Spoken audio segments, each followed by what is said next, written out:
یعنی جو آج آپ کو 10,000 روپے ملے، اگر مرکزی حکومت بی جے پی مودی اگر مدد کرتے تو 10,000 کے جگہ آپ کو کم سے کم 80,000 سے لے کر 1,00,000 روپیہ ملتا تھا.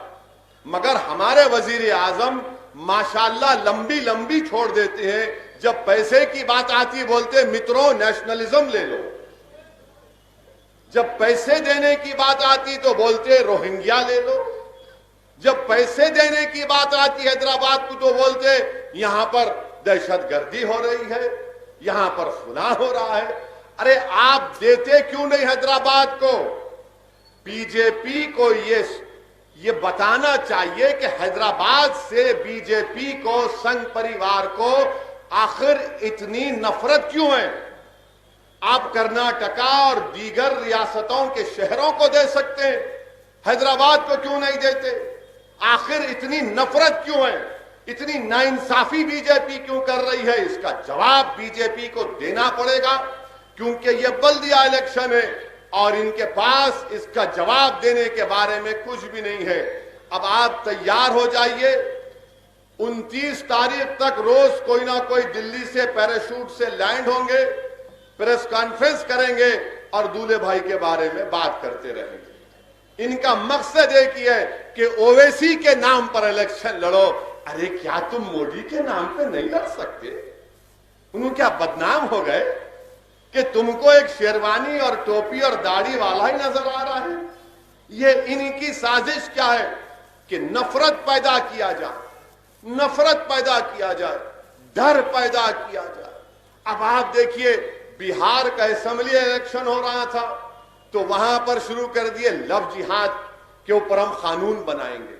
وہاں پر بھی میں نے کہا اب یہاں الیکشن آیا نہیں لو جہاد پہ قانون بنائیں گے. ارے پیارے، یہ لو کے ساتھ جہاد کہاں جاتا؟ لو از لو، یہ جہاد کہاں سے آ گیا؟ ہاں اگر کوئی یہ بولے نہیں محبت کے لیے میں جہاد کروں گا، میں تیار ہوں، مگر لو جہاد یہ کہاں ہے بھائی صاحب؟ یعنی بی جے پی، کرونا ہوا، دنیا میں واحد سیاسی جماعت ہے بی جے پی جس نے کرونا کو کلمہ پڑھا دیا اور کہا اشہدو ان لا الہ الا اللہ و اشہدو ان محمد رسول اللہ. یعنی کرونا کو بھی بی جے پی نے مسلمان بنا دیا. کرونا جہاد. ارے کرونا جہاد تبلیغی جماعت کو بدنام کرنے کے نہیں، کرونا ان لوگوں نے کرونا جہاد کیا. ارے پیارے، بیماری کا کوئی مذہب نہیں ہوتا. یہ کرونا سے سب متاثر ہوئے. اس کرونا سے 1,00,000 سے زیادہ لوگ انتقال کر گئے. اس کرونا کی وجہ سے 80-90 لاکھ لوگ بیمار پڑے، مگر بی جے پی نے کیا کہنے؟ کرونا جہاد. ارے تبلیغی جماعت کے اوپر نشانہ مار دیے کہ نہیں ان کی وجہ سے پھیل رہا ہے. اب ہوا کیا؟ ان کی جھوٹ کو اورنگ آباد ہائی کورٹ، ملک کی مختلف ہائی کورٹ نے کہہ دیا کہ ان پر غیر ضروری جھوٹا الزام لگایا گیا تھا. یہ ان کی وجہ سے کرونا نہیں پھیلا، ان کو خامخواہ جیلوں میں رکھا گیا، ان کو مصیبت اور مصائب میں، مشکلات میں مبتلا کیا گیا. اب ان کے پاس کچھ نہیں ہے. مگر جب کرونا جہاد کے بارے میں یہ کہہ کر بدنام کیا جا رہا تھا اقلیتوں کو، تو وطن عزیز میں اگر سب سے پہلے کسی نے آواز اٹھائی تو مجلس اتحاد المسلمین نے آواز اٹھا کر کہا کہ تم سراسر جھوٹ بول رہے ہو، کرونا کا کسی مذہب سے کوئی تعلق نہیں ہوتا.